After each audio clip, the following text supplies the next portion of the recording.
tal? ¿Cómo están? Muy buenas noches. Bienvenidos a Estado de la Nación. Tenemos un tema, hemos estado remarcando en él, hemos estado hablando de él y que debiese ser una preocupación nacional realmente, porque involucra un problema constitucional de dimensiones grandes. Si nosotros pensáramos que los diputados alargaran su periodo mediante una resolución judicial, que no entregaran el 14 y alargaran unos meses más, amén de ser una de ser casi una maldición, pues todo el mundo lo notaría y lo resentiría. Si el presidente, mediante un fallo de la Corte, también alargara su periodo presidencial y no entregara el 14, sería absolutamente un escándalo terrible. Lo que no sucede con el organismo judicial y que es lo que va a suceder por tercera vez, que se va a alargar el periodo de los magistrados a la Corte Suprema de Justicia, que tiene implicaciones importantes. Hoy vamos a hablar con nuestros invitados acerca de este tema. Está con nosotros el licenciado Javier Monterroso, muchas gracias por estar acá con nosotros, el licenciado Estuardo Ralón, además presidente de SEDECOM. Bienvenidos, gracias por estar acá con nosotros. Bien, inminente, ya no hay tiempo, diría yo, como para que haya una solución en este tema, y el relevo de los magistrados de la Corte Suprema y de salas de apelaciones no se va a dar definitivamente el 13 de octubre. ¿Qué podemos decir a esto? Bueno, yo creo que es un hecho lamentable, definitivamente, pero que también le voy a decir en mi posición es que se ha sobredimensionado, en el sentido que esto no es ni un caso solo guatemalteco, ni un caso que no ha pasado otras veces. Estuve hoy en la tarde con jueces de El Salvador, Honduras, Costa Rica, Panamá, y en todos estos países han habido ocasiones en que se ha alargado el periodo de magistrados. La diferencia es que en algunos de estos países se previó en la norma constitucional o en otras normas un mecanismo para resolver esto. Por ejemplo, en Honduras, si no se ha, y que es lo más drástico, si no se ha nombrado a la nueva corte, la actual corte sigue otra vez. Vuelve a decir otra vez los años que tiene. En Costa Rica ha pasado muchas veces y los magistrados siguen en su puesto hasta que llega el suplente. El caso de El Salvador es mucho menos traumático porque ahí se renuevan las cortes una tercera parte. Entonces han habido ocasiones en que no se elige la tercera parte, pero la corte funciona con 2/3 partes que no se cambian. Entonces esto es una situación que el legislador constitucional guatemalteco no previó. Se pensaba que siempre iban a entregar las nóminas a tiempo. Lamentablemente el proceso ha sido mal estructurado en los últimos años, la ley de comisiones de postulación, luego la ley de carrera judicial y la mala implementación de las dos leyes, la mala aprobación, porque también tiene muchas deficiencias la ley de carrera judicial, que por ejemplo el propio Consejo de la Carrera Judicial no tiene ni su presupuesto ni su capacidad reglamentaria, sino depende de la Corte Suprema de Justicia. Entonces allá ha habido un problema de diseño de la ley de carrera judicial que no se previó. Llegamos a esta situación y ahora, como usted bien dice, no hay posibilidades de que lleguemos al 13 de octubre con una Corte Suprema. Entonces vamos a tener que vivir con esto. Licenciado Ralón, el SEDECOM ha estado manifestándose al respecto. ¿Cuál es su opinión?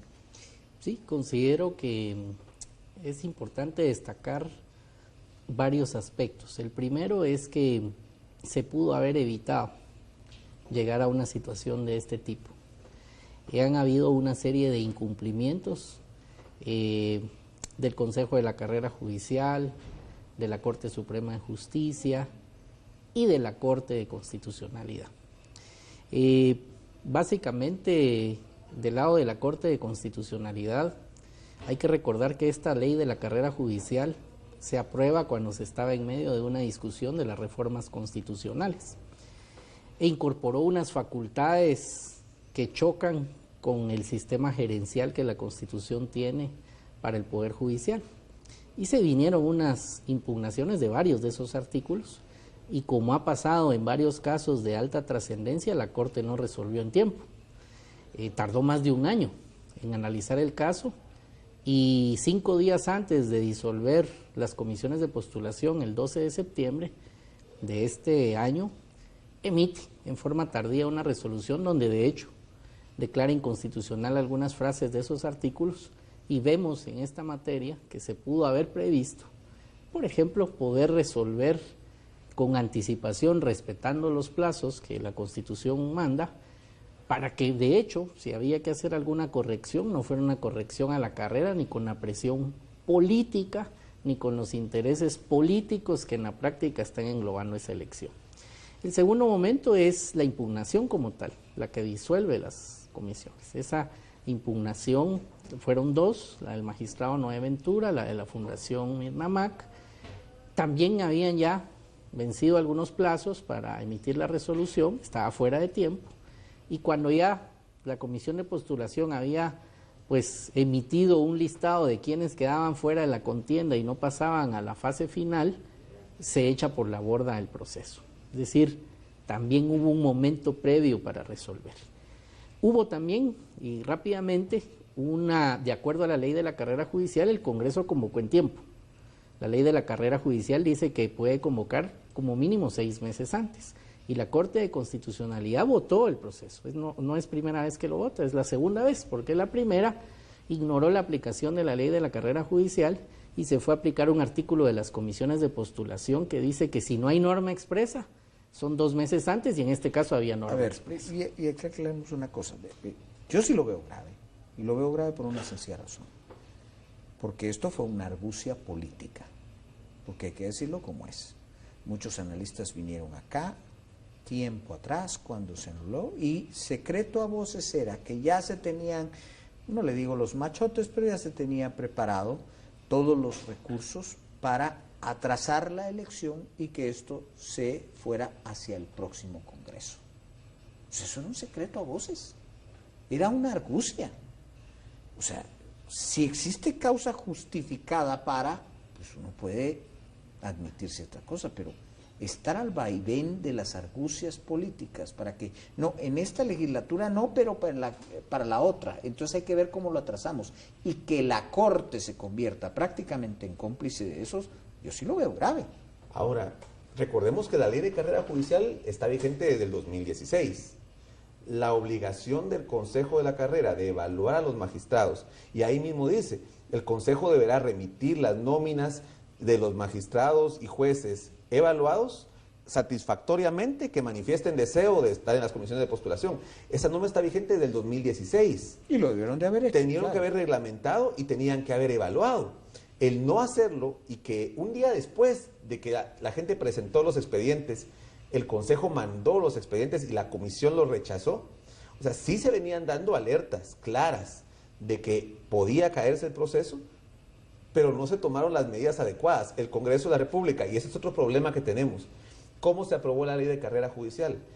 Se evaluó las capacidades reales de evaluación, se dio un tiempo prudencial para su implementación, no se lo dio. Yo recuerdo que la ley del sistema penitenciario tiene 10 años de implementación para que se construyan los instrumentos, para que se construyan cárceles. En la ley de carrera judicial, aprobada en el 2016, esperándose que por lo menos 3 años fuera suficiente para la evaluación, no se previó, y no se dieron cuenta que al Consejo le dieron un montón de facultades y un montón de poder, pero no tiene las atribuciones, las posibilidades reales de implementar eso, porque también si el Consejo de la Carrera Judicial no tiene personal para evaluación, nunca va a evaluar. Entonces yo creo que fue un cúmulo de malas decisiones, de errores, que dieron pie a que se cayera el proceso. Pero las alertas empezaron, los semáforos estaban, los que llevaron a cabo el proceso de comisiones de postulación, incluso podemos decir que la falta de un análisis de la implementación de las leyes tiene que ver con esto que está pasando. Usted no vio una argucia política, nunca escuchó eso de que se iba a luchar de parte de algunas organizaciones porque esta Corte no, este Congreso no eligiera las Cortes sino hasta el otro. Claro que puede haber esto, pero si no hubieran habido los errores del proceso, sí, que dieron pie a. Porque no podemos decir que la ley no dice que evalúen, la ley dice que tienen que evaluar a los magistrados y que tienen que mandar esta nómina, y es una ley aprobada por el mismo Congreso de la República, que en su momento, como bien decía el licenciado Ralón, estaba mezclada con la discusión de reformas constitucionales. Ahí hay una cosa, la Corte antes había fallado que los magistrados a salas de apelaciones o hasta los magistrados, no, perdón, que los magistrados de salas de apelaciones y la Corte Suprema de Justicia no estaban sujetos a evaluación. Y ahora resulta que sí van a estar sujetos a evaluación. Sí, efectivamente vemos una, digamos, aplicación de conceptos a conveniencia, con sistemas de interpretación distintos y con contradicciones. Y cuando uno ve una falta de sustento de un método de interpretación consistente y contradicciones muy obvias, pues da pie, obviamente, a pensar que lo que hay es un activismo judicial con una motivación o política o ideológica. Es lo que uno puede pensar. Y voy a regresar al ejemplo que estaba dando. En la primera ocasión que esta Corte vota el proceso, ignora la ley de la carrera judicial. No aplica un artículo expreso que dice que puede convocarse con 6 meses de anticipación. Lo ignora, se va a la ley de comisiones y vota la convocatoria con la anticipación debida. Y en el segundo caso, dice que va a defender la aplicación de la ley de la carrera judicial poniendo requisitos que hacen inminente la violación constitucional. En un caso se ignora la ley de la carrera judicial.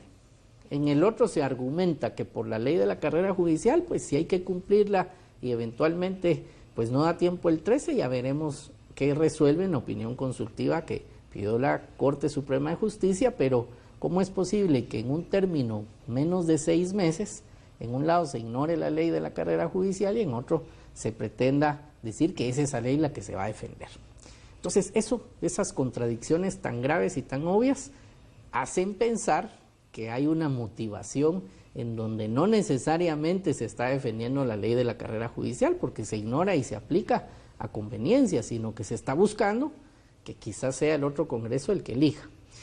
El otro aspecto que creo que es importante visualizar en el largo plazo es el precedente. Es un precedente que ha ido mutando. No es el mismo caso el de hace 5 años al de hoy. El de hoy ya tiene otras características, pero quitemos por un momento el tema de las Cortes. Si por un amparo provisional se puede violar un plazo constitucional, se puede violar una norma de la ley específica que dice que pierden de la calidad cierto tipo de funcionarios, el día de mañana otra Corte podría hacer una excepción también de aplicar un periodo constitucional, de inaplicar también una norma que dice que cierto funcionario pierde la calidad, e incluso de inaplicar una norma del Código Penal que dice que aquel que ya no teniendo la calidad, la utilice. Eso es un precedente que nos deja en manos de quien esté el día de mañana en la Corte. La Corte, si se respetan los plazos constitucionales, pues cambia en abril del 2021 y es peligroso que al final quien llegue a estar en la Corte, sea esta, sea otra magistratura, pueda, con una mayoría de votos, decidir qué norma constitucional cumple y cuál no cumple. Bien, vamos a hacer una pausa, pero regresamos un poco con las consecuencias que puede dar esto. Volvemos.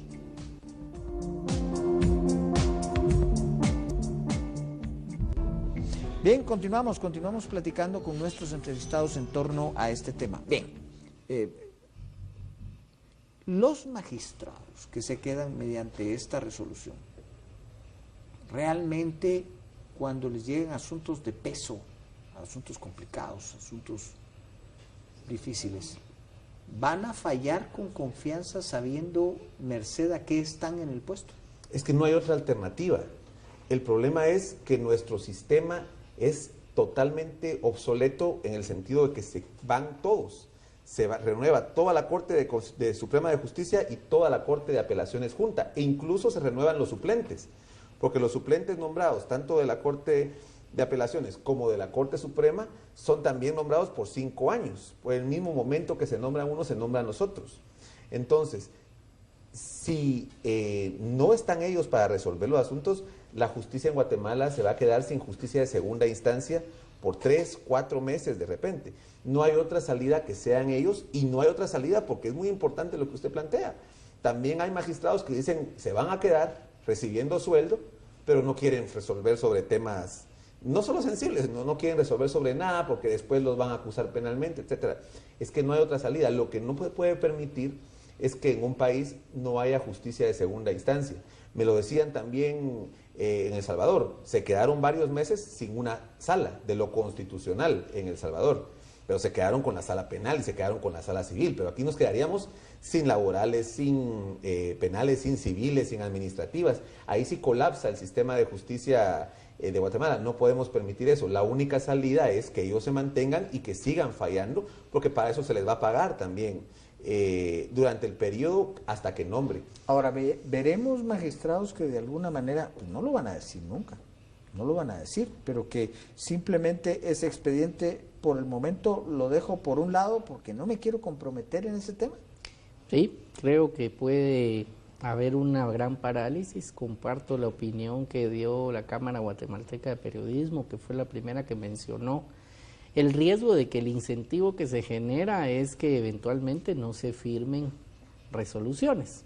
Quizás en la parte administrativa tenemos un organismo judicial de alrededor de 12,000 empleados y funcionarios en total, y seguramente hay obligaciones de pago de nóminas, pago de salarios, pero de ahí a que se firmen resoluciones, yo realmente creo que un magistrado que juró respetar la Constitución cuando tomó posesión y que está viendo que hay una norma que dice que perdió la calidad a partir del 12 de octubre y que en principio, como el antejuicio es a la calidad y no la persona, pudo haber perdido ya su derecho a antejuicio, está expuesto a una acción penal directa. Entonces es probable que no se quiera comprometer y eso lo que genera es una saturación del sistema. La otra situación es cuánto va a demorar esto. No necesariamente son 4 meses o 6. Si se hace completa la evaluación de desempeño, la evaluación de desempeño tiene que quedar firme. Y cualquier resultado de la evaluación de desempeño del Consejo de la Carrera Judicial es impugnable. Y si eso se va impugnable, en tanto no estén firmes las evaluaciones de desempeño, no se cumplirá entonces con ese requisito de las evaluaciones, y con las impugnaciones esto puede tardar un año y medio, y que nos vayamos incluso después de abril de 2021, cuando ya es otra Corte de Constitucionalidad. Justamente eso, los cálculos que de alguna manera algunos hacen es que esto fácilmente un año. ¿Cómo lo ve usted?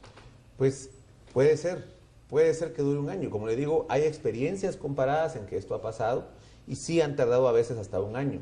Lo que tenemos que darnos cuenta es que hace 5 años, cuando la Corte de Constitucionalidad atrasó este proceso por un mes casi, se dieron voces de alarma. Hay que resolver el tema constitucional de elección de magistrados. Se presentó la reforma de CICIG, que tenía problemas, sí tenía problemas, pero se podían arreglar en el Congreso.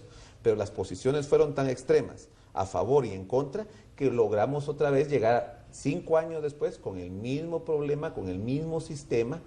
Perdón, pero somos el único país que tiene amparo judicial en todo sin restricción, y así lo tenemos, y la Corte de Constitucionalidad termina resolviendo cualquier caso de justicia ordinaria. Las evaluaciones de desempeño, en ningún país del mundo,